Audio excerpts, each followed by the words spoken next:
Ladies and gentlemen, emotional resilience is often misunderstood.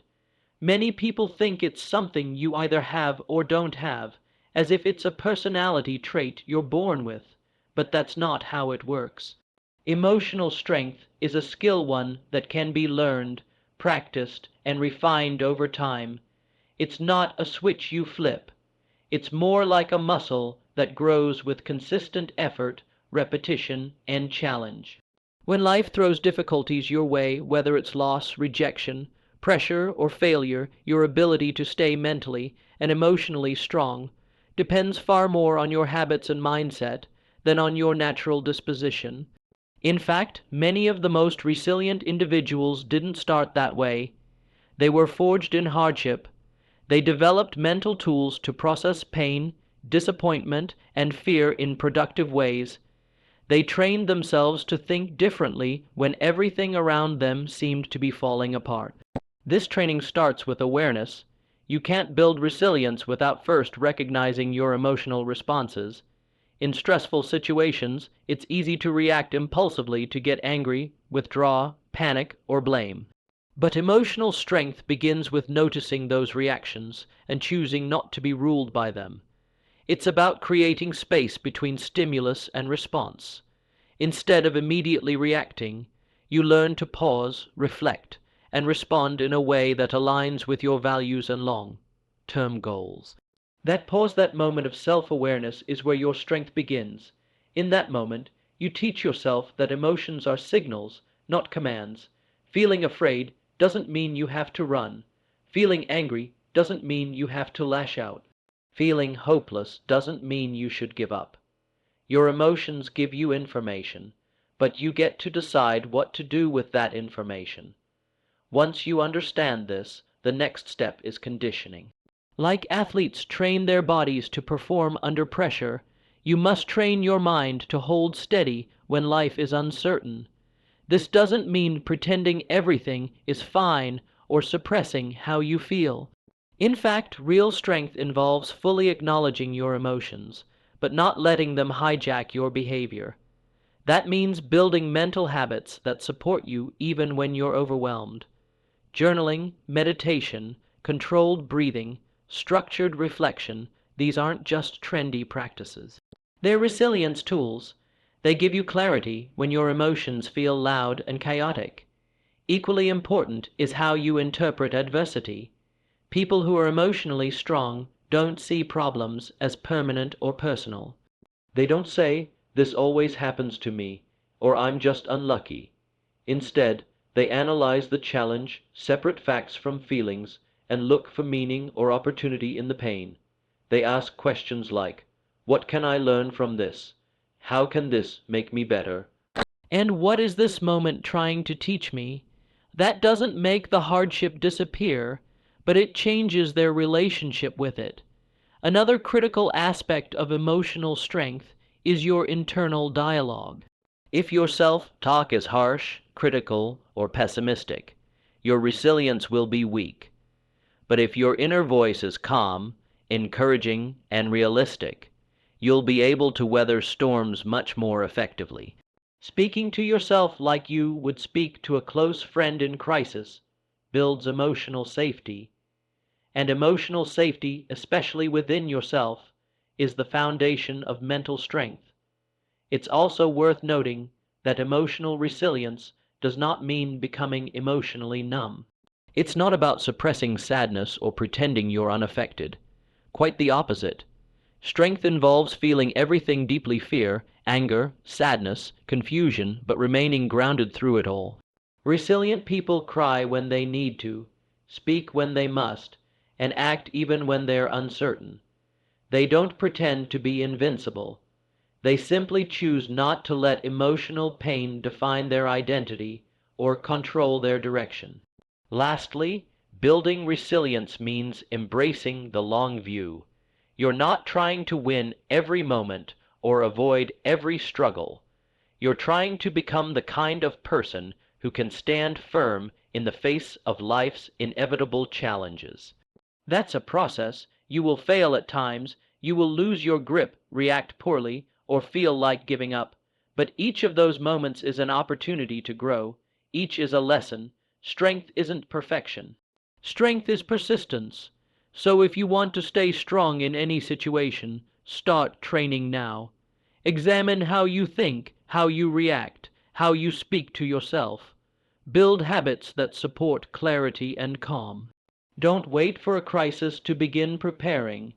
Just like you wouldn't enter a championship game without practice, you can't expect to navigate life's storms with grace if you haven't trained for them. Your resilience is not a fixed trait. It is a living skill, and the more you work on it, the stronger you become. In any difficult situation, one of the fastest ways to become overwhelmed is to focus on things that are outside your control. When you spend your energy worrying about what other people are doing, how they're reacting, or what might happen next, you give your power away. And in moments of crisis or pressure, giving away your power is the last thing you can afford to do. That's why one of the foundational principles of staying strong in any situation is learning to control the controllables. What does that mean in practice? It means shifting your focus from outcomes and circumstances to effort and response.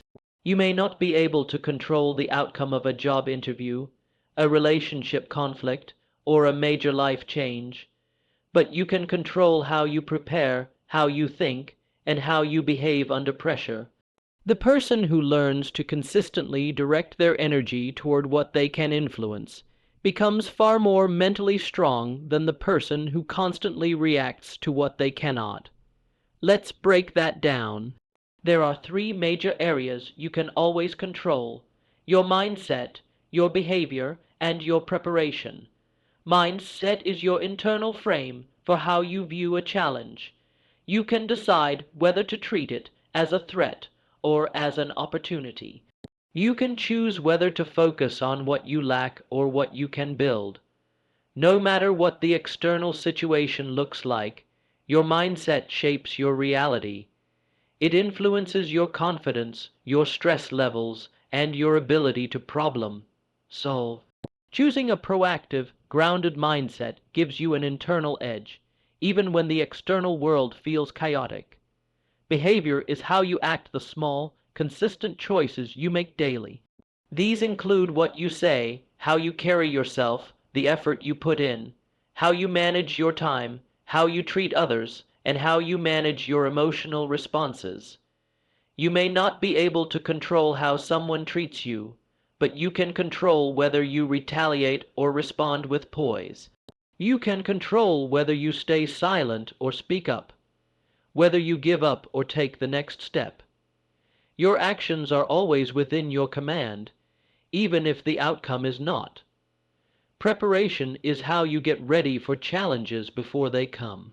You may not know exactly what difficulties lie ahead, but you can build routines that make you mentally, emotionally, and physically stronger. This might involve learning new skills, staying physically active, practicing mindfulness, or developing a support system. Preparedness doesn't eliminate adversity, but it gives you a stronger foundation to stand on when adversity hits. One of the most powerful examples of controlling the controllables is how you manage your emotional energy. Stress, fear, frustration, these are common in difficult times. But instead of trying to suppress those feelings or let them run wild, strong individuals learn to channel them. That's a controllable. You might not be able to stop fear from showing up, but you can choose to take action in the presence of fear. You might not be able to eliminate stress, but you can implement tools: breathing, prioritizing, planning to keep yourself grounded. Another area where people often lose control is in their expectations. When you become overly attached to a specific outcome or timeline, you set yourself up for disappointment. But if you instead focus on your process, what you're doing, and how you're improving, you stay motivated regardless of the outcome. This is why high performers and mentally tough individuals emphasize effort over results. It's not because results don't matter. It's because they know that effort is what drives growth and effort is within your control. You also control your focus. What you give attention to grows. If you're constantly thinking about what might go wrong, what's unfair, or what's missing, you create a mental environment of negativity. But if you train your focus on solutions, lessons, and small wins, you build confidence and momentum even in hard times.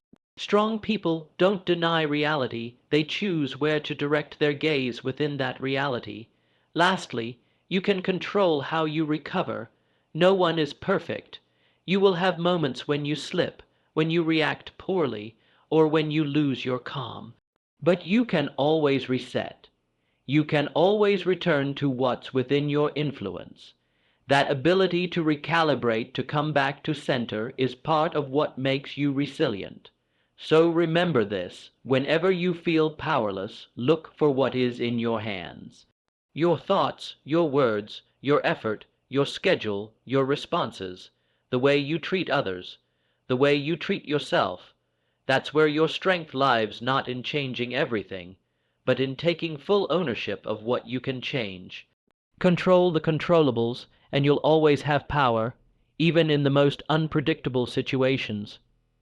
Adversity is one of life's greatest teachers, yet many people try to avoid it at all costs. The discomfort, the uncertainty, the fear, it's all unpleasant. But just because something is uncomfortable doesn't mean it's harmful. In fact, some of the most valuable lessons you'll ever learn come from situations that stretch you, test you, and even break you temporarily. Adversity is a classroom, and every difficulty you face offers a curriculum designed to strengthen your character, sharpen your focus, and deepen your understanding of yourself and the world. When you encounter adversity, you are given a choice: to resist and complain, or to observe and grow. Most people spend their energy resisting, asking why this is happening, blaming others, or wishing circumstances were different. But those who develop true strength in life understand that hardship is not punishment, it's training. It's where theory becomes practice. It's where you stop talking about growth and actually live through it.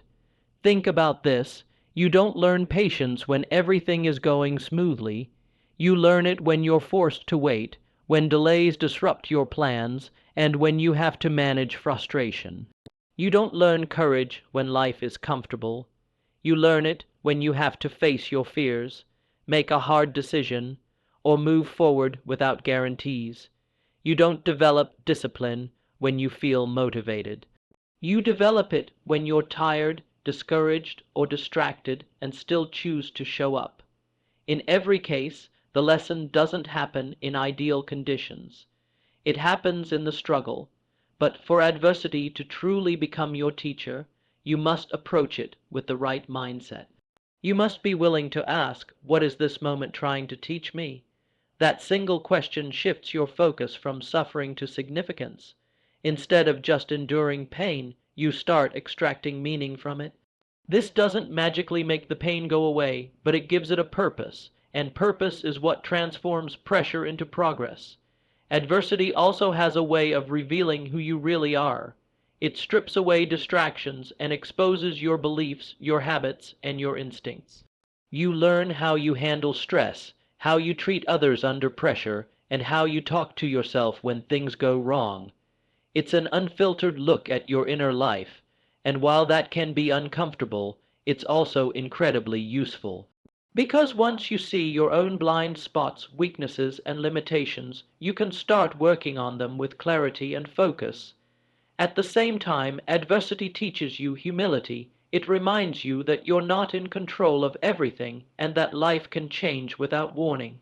This lesson is hard to accept, but it's crucial.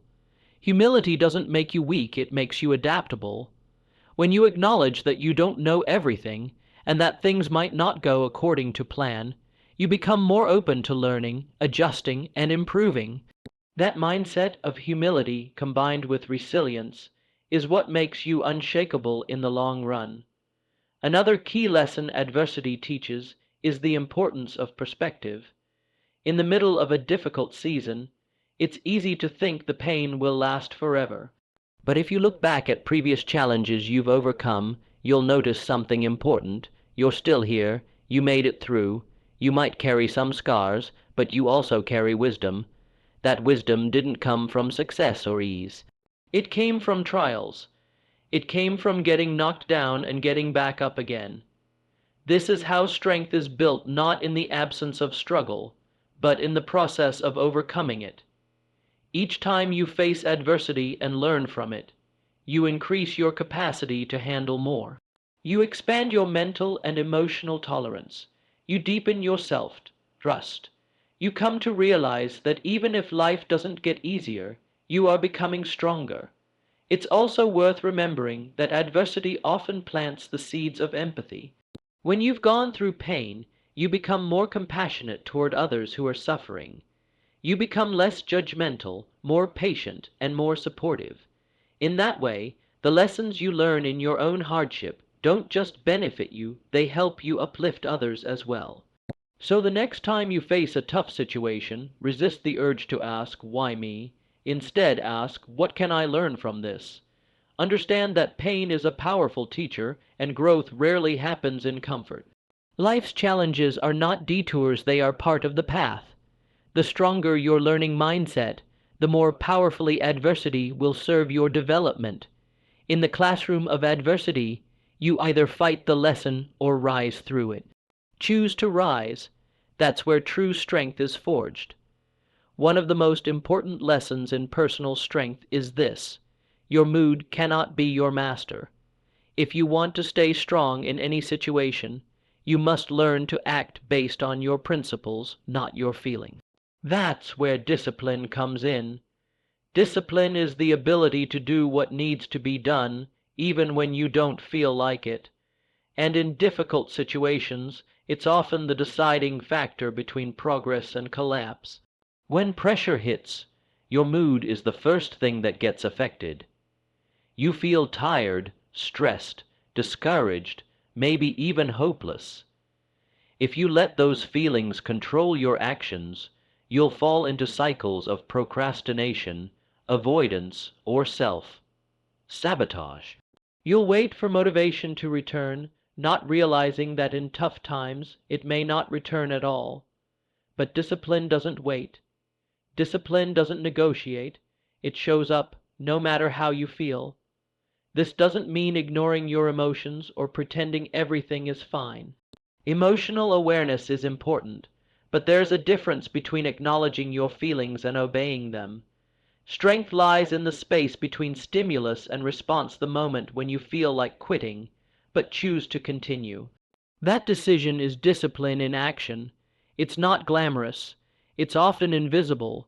But over time, it builds an unshakable internal structure that can withstand chaos, setbacks, and fear.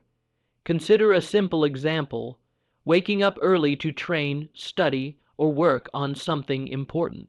There will be days when you don't want to get out of bed, days when it's easier to hit snooze and tell yourself you'll do it later. But if you only act when it's convenient or comfortable, you won't get far. Strength is built in those exact moments when it's inconvenient, when it's uncomfortable, when it's hard, and you still follow through. The power of discipline is that it creates consistency, and consistency is what builds confidence. When you consistently do hard things regardless of how you feel, you prove to yourself that you are trustworthy, capable, and in control. That internal credibility compounds. Each disciplined act is like a deposit into your mental strength account. Eventually, that account becomes so full that even in a crisis, you can draw from it. This is especially important in emotional storms. When you're heartbroken, anxious, frustrated, or afraid, your feelings will push you toward impulsive decisions. Discipline is what anchors you. It reminds you of your long-term vision.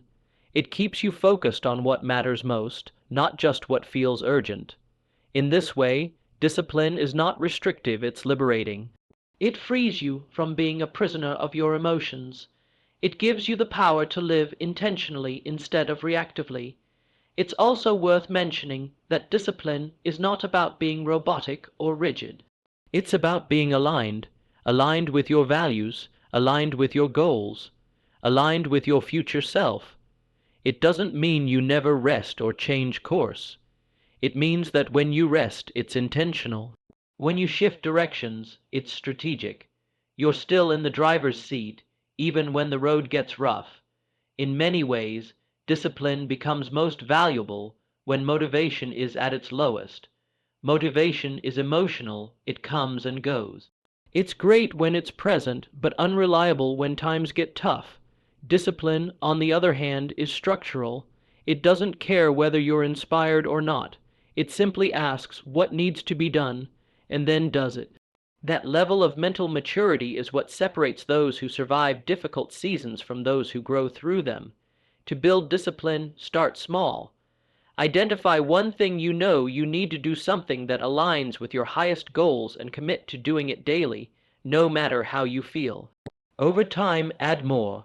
You'll notice that your feelings still fluctuate, but they no longer dictate your decisions. That's power, that's stability, that's strength. Ultimately, every challenging situation will test whether you're driven by emotions or purpose. If you let your mood lead, you'll be inconsistent and easily derailed. But if you let discipline lead, you'll be grounded, resilient, and capable of pushing forward even when the odds are against you. So when the path is unclear, when motivation disappears, and when everything feels like too much, fall back on discipline. Let it carry you. Let it guide your actions. Discipline won't always feel good in the moment, but it always feels right in the end. And that's what builds lasting strength, no matter what situation you're in. No matter how mentally tough you are, your environment plays a powerful role in shaping how long you can stay strong. Many people underestimate this truth. They focus only on personal willpower or mindset, but they overlook the subtle and not so subtle influence of their surroundings. The truth is, your environment can either support your resilience or sabotage it. That's why one of the smartest things you can do in any challenging situation is to intentionally design an environment that helps you endure. Environment goes beyond physical space. It includes the people you're around, the messages you consume, the habits you normalize, and the systems you create. These forces either drain your energy or renew it. They either keep you aligned with your purpose or slowly pull you off track. In times of stress or difficulty, your environment often determines how long you can hold your ground before you collapse or adapt. Start with the people in your life. In hard times, you need connection, not criticism. The people closest to you influence your mindset more than you may realize. If you surround yourself with pessimistic, negative, or passive individuals, their energy will rub off on you. You may start doubting your strength or settling for less than you're capable of. But if your circle is full of disciplined, growth-oriented, and supportive individuals, you will naturally begin to mirror those traits. Encouragement, accountability, and perspective, those are all environmental nutrients that help your endurance grow. This doesn't mean you cut off anyone who's struggling. It means you protect your energy. You limit time with those who drain it, and increase time with those who restore it. Even one strong, grounded person in your corner can make a massive difference in your ability to keep going when things get tough. Next, consider your physical space. A cluttered, chaotic environment creates mental clutter and internal chaos. On the other hand, a clean, organized space promotes clarity and calm. When you're dealing with stress, your surroundings matter even more. Having a quiet corner for reflection, a journal by your bed, or a calendar with your priorities can give you small anchors throughout the day. These might seem like minor details, but over time they support a sense of control, and in difficult situations, that control can mean everything. Now think about the information you consume: news, social media, entertainment, conversations. Your brain is constantly absorbing signals from the outside world, and those signals influence your internal world. If you're feeding your mind a constant stream of fear, outrage, or comparison, Don't be surprised if you feel anxious, angry, or inferior. But if you choose to consume material that uplifts, educates, and challenges you to grow, you create a mental environment of strength. That strength becomes fuel for endurance. You also need to look at your habits and routines because these, too, are part of your environment. Habits are the invisible structure that holds your life together when your emotions try to pull you apart. You don't need elaborate routines. You just need ones that are consistent and intentional. A short morning routine to set your focus. A few minutes of journaling to process your thoughts. A set bedtime to protect your energy.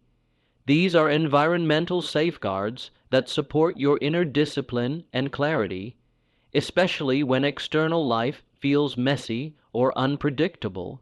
Finally, recognize the power of proximity and exposure. If you want to stay strong, expose yourself to examples of strength. Listen to people who have endured hard things and kept going. Read stories of perseverance. Watch people who lead with integrity under pressure. This kind of exposure normalizes strength, making it feel possible even in your hardest moments. In the end, resilience doesn't live in isolation. Even the strongest minds need supportive environments to stay consistent. You can have all the right intentions, but if you're constantly surrounded by noise, drama, temptation, or negativity, your endurance will erode. That's not weakness, that's human nature. So take a look at your environment, audit it, ask yourself, who lifts me up? What drains me? What small changes can I make to feel more grounded, more focused, more energized? It doesn't take a perfect environment, just one that makes strength easier and setbacks less overwhelming. When you align your surroundings with your goals, you don't have to fight as hard to stay disciplined. You create a flow that supports rather than fights your progress. Your environment will always influence your endurance. Make sure it's working for you, not against you. In challenging situations, it's not just strength or motivation that keeps you moving forward, it's clarity. When you know exactly what you stand for, where you're headed, and what truly matters to you, you gain a powerful advantage. You eliminate unnecessary confusion and internal conflict. That mental clarity gives birth to confidence, not the loud, external kind, but the quiet, unshakable kind that anchors you through uncertainty, stress, and setbacks. Clarity means understanding your values, your mission, your goals, and your non-negotiables. It means knowing who you are, what you're trying to build, and what you will or will not compromise on. Without this foundation, it's easy to get tossed around by life. You'll chase other people's definitions of success, be swayed by opinions, or hesitate when decisions get tough. But with clarity, you move with intention. You stop guessing and start acting with conviction. Imagine you're in the middle of a storm emotionally, professionally, or personally. Everything feels chaotic. You're under pressure and doubt creeps in. This is when most people freeze, stall, or fall back into unhealthy patterns. But those who have developed clarity don't panic. They fall back on what they know, their purpose, their principles, their direction. That internal compass gives them the confidence to keep going, even when they don't have all the answers. Clarity doesn't mean you'll never feel fear. It means you'll know what to do despite the fear. It doesn't eliminate discomfort, it eliminates uncertainty about your next step. And that reduction in uncertainty makes a massive difference in how much energy you waste. Confusion is exhausting. It drains your focus, your emotions, and your motivation. But clarity simplifies. It narrows your focus to what matters most, so you can take decisive action and preserve your energy for what really counts.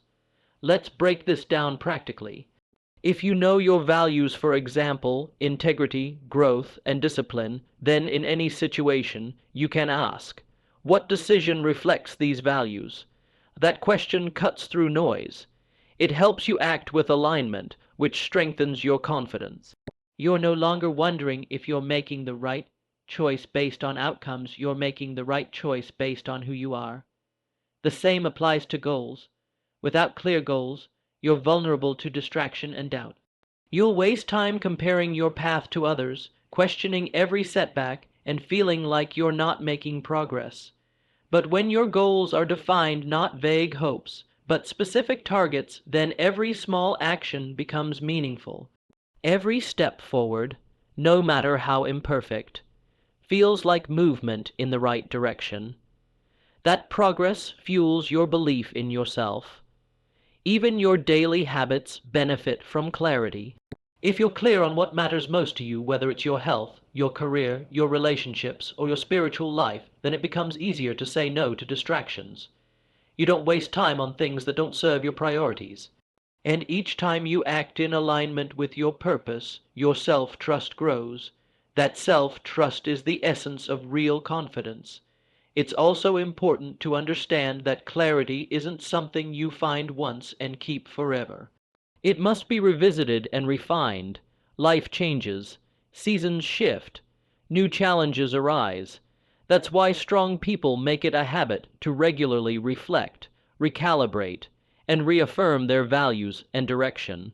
They don't assume they're on track, they check, they pause, they ask hard questions, and when needed, they adjust. That kind of intentional living keeps their confidence rooted in reality, not in fantasy or denial. To build clarity, start with reflection. Ask yourself, what do I stand for? What kind of person am I becoming? What matters most to me and why? What am I aiming to accomplish in the next 6-12 months? What habits are moving me closer to that vision? What habits are pulling me away? Write down your answers. Keep them visible. Let them guide your decisions, your time, your energy. The clearer your internal world becomes, the less chaos in the external world can shake you.